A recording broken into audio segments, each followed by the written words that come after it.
Begitu ia menjadi presiden, segenap tindakannya harus demi keselamatan semua. Memakai kekuasaan untuk menguntungkan pihak-pihak tertentu membuat presiden menjadi mirip dengan pimpinan organisasi mafia.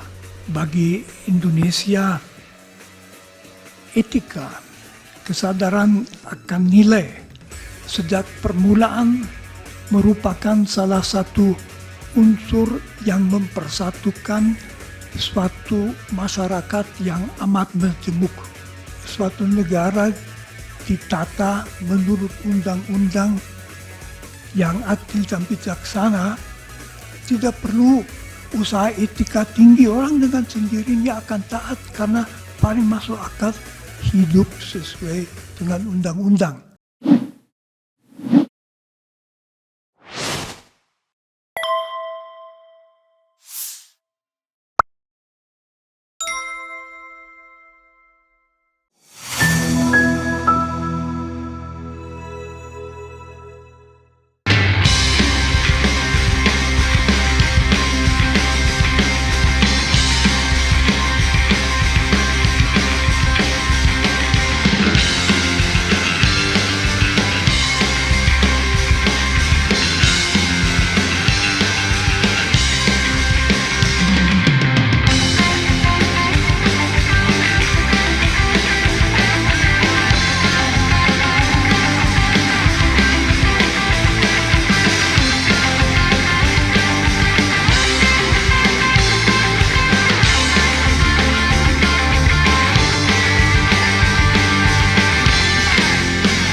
Yang mulia para hakim, berikut ini saya mau memaparkan bahwa dalam kaitan dengan pemilihan umum Februari lalu yang singkat pemilu, ada unsur-unsur yang kalau betul-betul terjadi merupakan pelanggaran etika yang serius, serta apa implikasi pelanggaran-pelanggaran itu.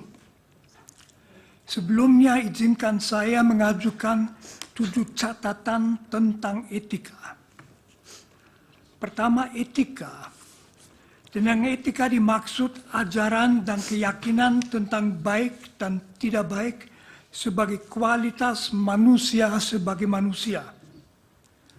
Etika membedakan manusia dari binatang.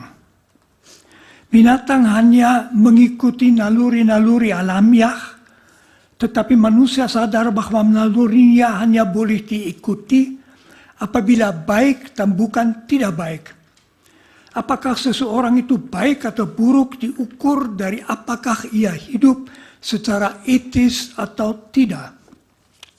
2. Hukum. Tuntutan-tuntutan paling dasar etika sejak ribuan tahun dituangkan manusia ke dalam ketentuan-ketentuan hukum. Misalnya larangan untuk menyiksa orang lain. Jadi tidak memperhatikan hukum yang berlaku dengan sendirinya merupakan pelanggaran etika. Saya tidak masuk masalah konsensus objekto. 3. Etika dan hukum. Agar manusia dinilai baik secara etis, tak cukup ia tidak melanggar hukum. Etika menuntut lebih, yaitu agar manusia selalu juga apabila tidak ada ketentuan hukum, harus berbaik hati, jujur, caring, bersedia memaafkan, adil, bertanggung jawab, dan seterusnya. 4. Etika dan penguasa. Apalagi itu berlaku bagi seorang penguasa, misalnya seorang presiden. Tak cukup asal ia tidak melanggar hukum. Dari seorang presiden dituntut lebih. Presiden begitu berkuasa, ia bisa memberi perintah menentukan keselamatan dan kegagalan hidup dan mati seseorang. Agar kita mempercayakan diri ke tangan orang yang begitu berkuasa, agar kita merasa aman dengan dia, seorang presiden harus membuktikan diri sebagai orang yang baik, berwawasan kebangsaan, bijaksana, jujur, adil. Dari seorang penguasa tertinggi harus dituntut standar etika yang tinggi.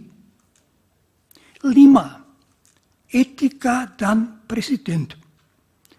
Presiden adalah penguasa atas seluruh masyarakat. Oleh karena itu ada hal yang khusus yang dituntut daripadanya dari sudut etika. Pertama, ia harus menunjukkan kesadaran bahwa yang menjadi tanggung jawabnya adalah keselamatan seluruh bangsa. Segala kesan bahwa ia misalnya memakai kekuasaannya demi keuntungannya sendiri atau demi keuntungan keluarganya adalah fatal. Maka seorang presiden harus menjadi milik semua, bukan hanya misalnya milik mereka yang memilihnya. Kalaupun ia misalnya berasal dari satu partai, begitu ia menjadi presiden, segenap tindakannya harus demi keselamatan semua. Memakai kekuasaan untuk menguntungkan pihak-pihak tertentu membuat presiden menjadi mirip dengan pimpinan organisasi mafia. Di sini dapat diingatkan bahwa wawasan etis Presiden Indonesia dirumuskan dengan bagus dalam pembukaan Undang-Undang Dasar 1945. 6. Etika dan pemilu. Yang sekurang-kurangnya dituntut dari suatu pemilu secara etis, tentu juga secara hukum, adalah agar seluruh prosesnya, persiapannya, pelaksanaannya, serta pemastian hasilnya menjamin bahwa setiap warga dapat memilih apa yang mau dipilihnya, serta bahwa hasil pemilu memang persis apa yang dipilih oleh para pemilihnya sendiri. 7. Kegawatan pelanggaran etika. Filosof Immanuel Kant memperlihatkan bahwa masyarakat akan menaati pemerintah dengan senang apabila pemerintah bertindak atas dasar hukum yang berlaku dan hukum yang berlaku adalah adil dan bijaksana. Apabila penguasa bertindak tidak atas dasar hukum dan tidak demi kepentingan seluruh masyarakat, melainkan memakai kuasanya untuk menguntungkan kelompok, kawan, keluarganya sendiri, motivasi masyarakat untuk menaati hukum akan hilang. Akibatnya hidup dalam masyarakat tidak lagi aman. Negara hukum akan merosot menjadi negara kekuasaan dan mirip dengan wilayah kekuasaan sebuah mafia.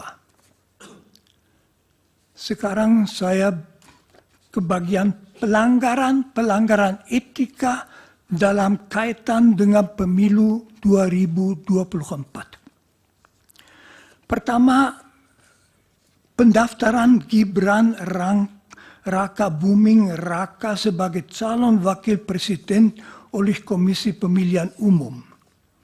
Pendaftaran saudara Gibran sebagai cawapres oleh Dewan Kehormatan Penyelenggaraan Pemilu dinilai pelanggaran etika berat. Karena pendaftaran itu dilakukan meskipun Majelis Kehormatan Mahkamah Konstitusi menetapkan keputusan Mahkamah Konstitusi yang memungkinkannya sebagai pelanggaran etika yang berat. Sudah jelas, mendasarkan diri pada suatu keputusan yang diambil dengan pelanggaran etika yang berat merupakan pelanggaran etika berat sendiri. Penetapan seseorang sebagai calon wakil presiden yang dimungkinkan secara hukum hanya dengan suatu pelanggaran etika berat juga merupakan pelanggaran etika berat. 2. Keberpihakan presiden dan misuse of power. Presiden boleh saja memberitahu bahwa ia mengharapkan salah satu calon menang.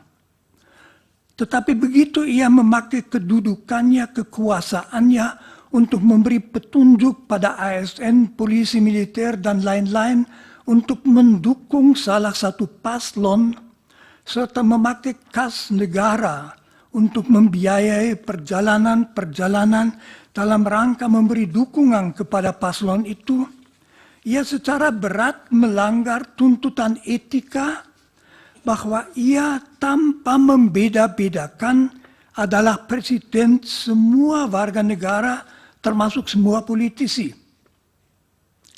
3. Nepotisme. Kalau seorang presiden memakai kekuasaan yang diberikan kepadanya oleh bangsanya untuk menguntungkan keluarganya sendiri, itu amat memalukan.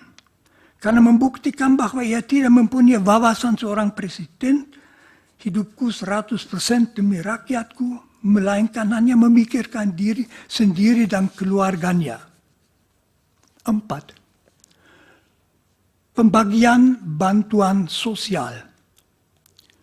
Bansos bukan milik presiden, melainkan milik bangsa Indonesia yang pembagiannya menjadi tanggung jawab kementerian yang bersangkutan dan ada aturan pembagiannya.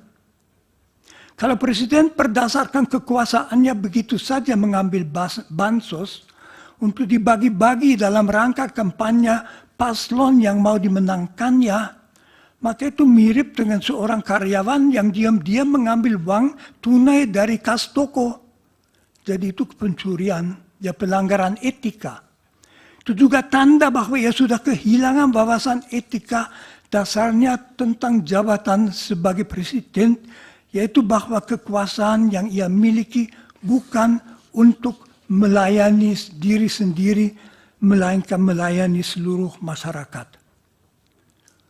5. Dan terakhir, manipulasi-manipulasi dalam proses pemilu yang jelas.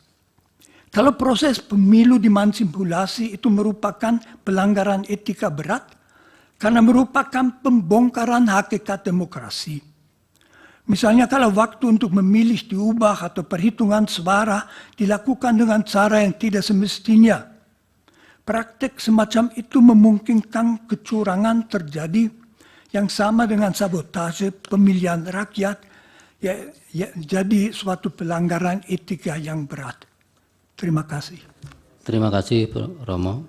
Kita paham dalam filsafat bahwa etik adalah filsafat tentang moral, filsafat tentang praksis manusia.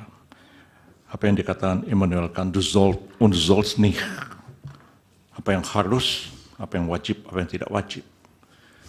Kant mengatakan bahwa norma-norma moral semacam itu tidak dibentuk oleh manusia, oleh satu lembaga atau negara atau apapun, tapi sesuatu yang lahir dari konsen manusia. Dan karena itu dia tahu mana yang salah, mana yang benar, mana yang baik, mana yang buruk. Kalau kita mengikuti filsafat semacam itu, kita sampai pada kesimpulan bahwa norma etik sebenarnya lebih tinggi daripada norma hukum. Bukankah Aquinas mengatakan bahwa norma hukum yang bertentangan dengan norma moral tidak pantas dianggap sebagai suatu norma hukum? Itu dalam semua teologi yang tentu Romo lebih paham daripada saya. Pertanyaannya, pada sisi lain kita mengenal teori tentang hierarki perundang-undangan, hierarki norma di dalam hukum itu sendiri. Kita mengenal ada norma yang lebih tinggi, yang bersifat lebih mendasar, ada norma menengah, ada norma rendah, ada norma yang bersifat pengaturan-pengaturan teknis.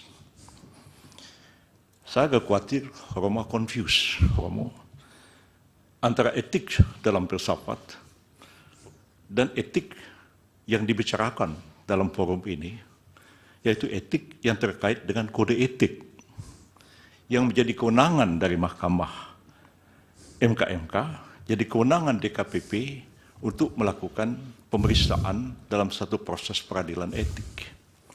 Etik seperti itu, saudara saksi, agak berbeda dengan etik yang kita pahami dalam filsafat. Dan berbeda konteksnya dalam hierarki norma-norma. Kalau merujuk kepada Kant, merujuk kepada Aquinas, merujuk kepada Ibnu Hazm atau Imam Ghazali, Prof. Yusril terlalu lama. Teks di mengantarnya. atas. Pertanyaan apa? Ya, pertanyaan akan segera. Tapi kode etik yang sekarang ini adalah kode etik yang diperintahkan oleh undang-undang. Dalam undang-undang MK, dalam undang-undang KPK, dalam undang-undang advokat. Dan itulah yang diadili, yang dijadikan dasar mengadili pelanggaran kode etik. Bukan pelanggaran kode etik seperti yang dipahami oleh Immanuel Kant dan Thomas Aquinas. Apakah Romo bisa membedakan antara norma dalam filsafat, norma etik dalam filsafat, dan norma etik dalam pengertian norma etik yang dibentuk atas perintah satu undang-undang yang kedudukannya tidak akan mungkin lebih tinggi daripada undang-undang itu sendiri. Persoalannya adalah, apakah pelanggaran etik dari filsafat membawa implikasi kepada penyelenggaraan negara harus begini seperti yang Romo katakan? Ataukah pelanggaran kode etik sebagai code of conduct di dalam norma etik yang dijadikan dasar keputusan DKPP dan MKMK, apakah itu akan menggeser satu keputusan yang didasarkan atas norma undang-undang? Mohon Romo jelaskan persoalan ini. Baik, dari Bawaslu ada pertanyaan? Dari Hakim yang mulia Prof. Arief, silakan. Terima kasih. Indonesia itu adalah negara yang mempunyai karakter tersendiri, baik dalam berhukum maupun berdemokrasi. Karakter itu melekat pada ideologi yang dipilih oleh bangsa Indonesia. Sehingga hukum dan demokrasi di Indonesia saya sebut berkarakter Pancasila. Itu yang pertama. Kemudian karena itu, maka di Indonesia secara semestinya dan solen itu harus dijunjung tinggi rule of law sekaligus rule of ethic. Saya juga teringat kemudian ada semacam pepatah begini, law without ethic, kemudian ethic without religion. Nah sekarang kaitannya dengan persoalan konkret. Bagaimana berhukum dan berdemokrasi di Indonesia dengan acuan-acuan ideologi dan filsafati yang demikian ini. Terima kasih Romo. Silakan Romo dijawab. Terima kasih. Pertama, mohon perhatian bahwa otak saya berumur 87 tahun. Berarti belum tentu saya Ya, semaksimalnya Romo masih bisa. ingat semua pertanyaannya. Kalau saya mulai dari belakang, tentu saja bagi Indonesia etika, kesadaran akan nilai sejak permulaan merupakan salah satu unsur yang mempersatukan suatu masyarakat yang amat majemuk. Mulai dari penolakan penjajahan, dari persatuan perasaan kita satu bangsa, dari kesediaan saling menghormati dalam Pancasila. Jadi etika memang amat penting dan tentu juga harus terlaksanakan dalam rangka hukum. Pertanyaan, apakah ada perbedaan antara etika dan etika di dalam rangka hukum? Tentu saja tidak. Tetapi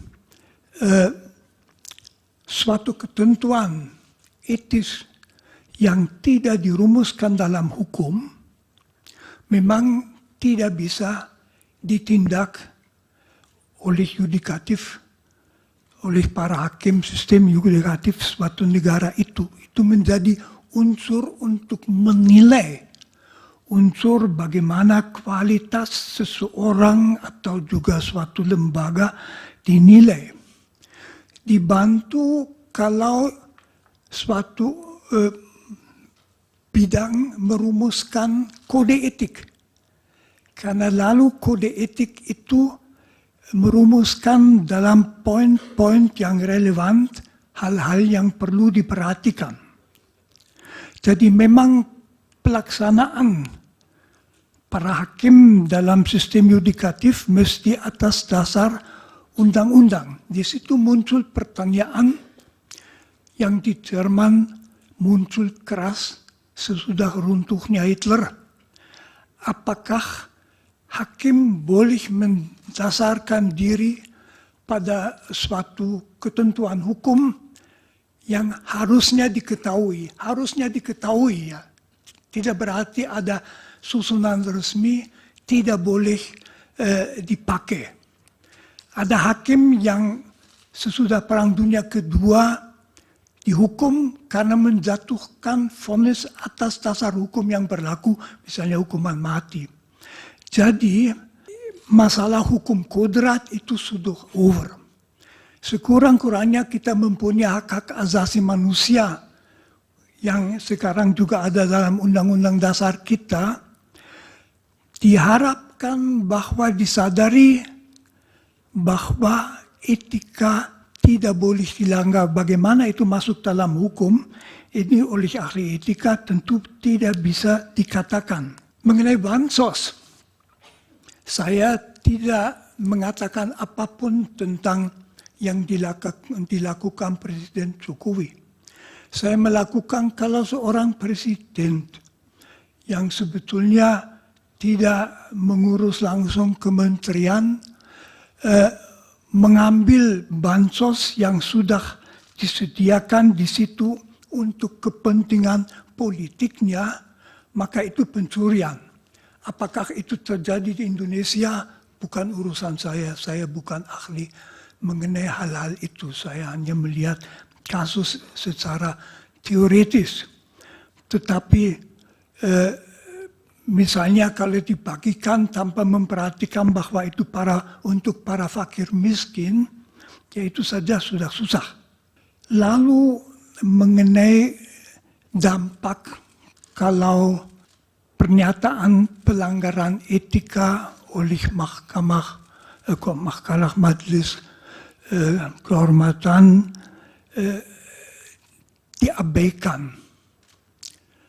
Tentu saja itu memberi kesan bahwa asal ada kekuasaan, maka bukan hanya etika tetapi juga hukum tidak perlu diperhatikan. Jadi penguasa bisa mengatakan abaikan saja. Itu dengan sendirinya memperlemah sekali struktur negara seperti negara hukum. Indonesia itu adalah negara hukum dan mengabaikan pernyataan bahwa suatu keputusan merupakan pelanggaran etika yang berat. Saya dari sudut etika hanya bisa mengatakan merupakan sendiri pelanggaran etika yang berat, dan kalau masyarakat mengalami bahwa etika secara berat bisa dilanggar demi suatu tujuan politik, dengan sendirinya faham mengenai penguasa yang melakukan itu akan turun, akan ditaati karena dia berkuasa, tidak karena keyakinan lagi. Akibatnya, kalau mengikuti Immanuel Kant, Kant justru menunjukkan kalau suatu negara ditata menurut undang-undang yang adil dan bijaksana, tidak perlu usaha etika tinggi. Orang dengan sendirinya akan taat karena paling masuk akal hidup sesuai dengan undang-undang. Kalau sebaliknya negara tidak memperhatikan itu, orang secara etis tidak akan merasa melakukan apa-apa kalau tidak taat pada negara, hanya akan memperhatikan supaya tidak kena. Seperti di lalu lintas kalau kita dengan motor lawan arus itu pertimbangan. Etis itu tidak. Belum tentu saya jawab semuanya. Cukup lama, waktunya juga sudah habis. Ada satu majelis belum dijawab. Waktunya sudah habis. Ya, tapi dia belum jawab majelis. Ya itu ahli tidak menjawab juga boleh kok. Oh iya, oke. Terima kasih Romo.